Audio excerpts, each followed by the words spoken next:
Assalamualaikum warahmatullahi wabarakatuh. Perkenalkan, nama saya Abdullah Siswa Yolamsyah, NIM 190010301-200.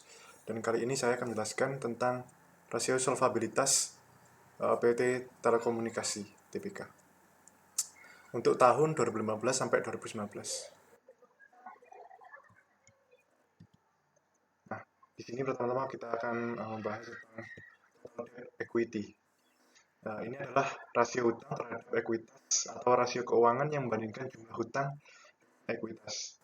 Ekuitas dan jumlah hutang ini akan digunakan untuk kebutuhan operasional perusahaan yang harus berada pada jumlah yang proporsional. Nah, ini rumusnya yaitu total liabilitas dengan ekuitas pemegang saham. Nah, di sini tahun 2015 total liabilitasnya adalah 72,5 juta.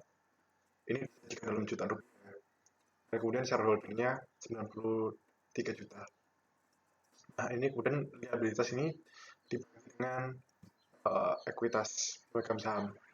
Hasilnya adalah 77,86%. Kemudian dan seterusnya.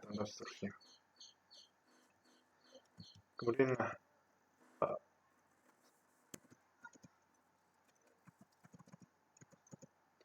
jika rasio dari perusahaan tinggi, maka akan menunjukkan kinerja yang buruk bagi perusahaan.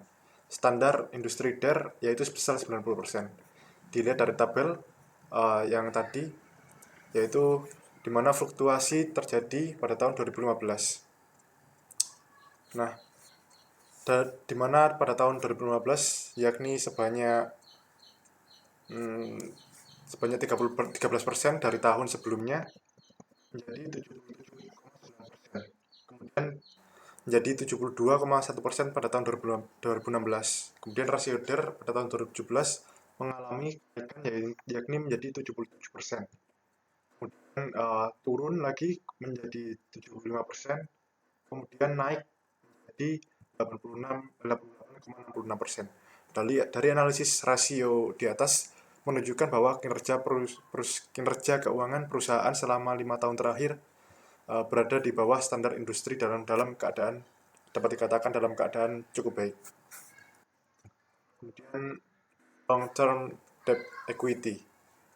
Nah, long term debt equity adalah merupakan rasio yang digunakan untuk mengukur kewajiban jangka panjang dibandingkan dengan total modal. Tujuannya adalah untuk mengukur seberapa banyak modal sendiri yang dijadikan jaminan utang jangka panjang. Rumusnya yaitu adalah liabilitas jangka panjang dibagi dengan ekuitas pemegang saham. Hasilnya 0,50 ini dibagi dengan ini.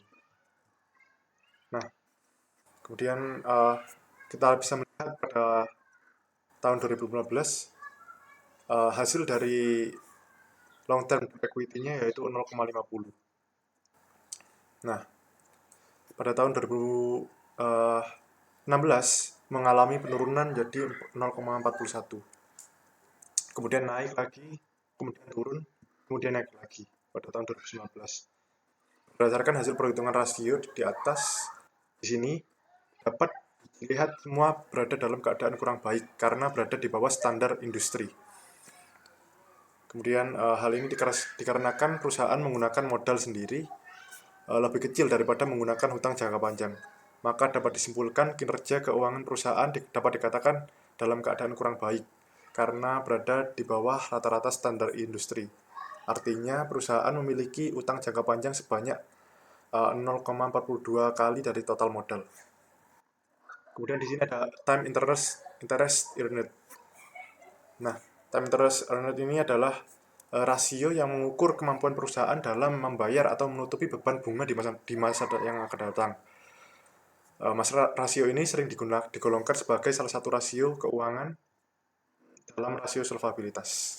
Hal ini dikarenakan time interest ratio ini merupakan rasio yang mengukur kemampuan perusahaan untuk melakukan pembayaran hutang dan bunganya. Dapat dilihat ini rumusnya adalah pendapatan sebelum pajak dan beban bunga dengan beban bunga. Kemudian ini hasilnya 2015 sebanyak 1,63.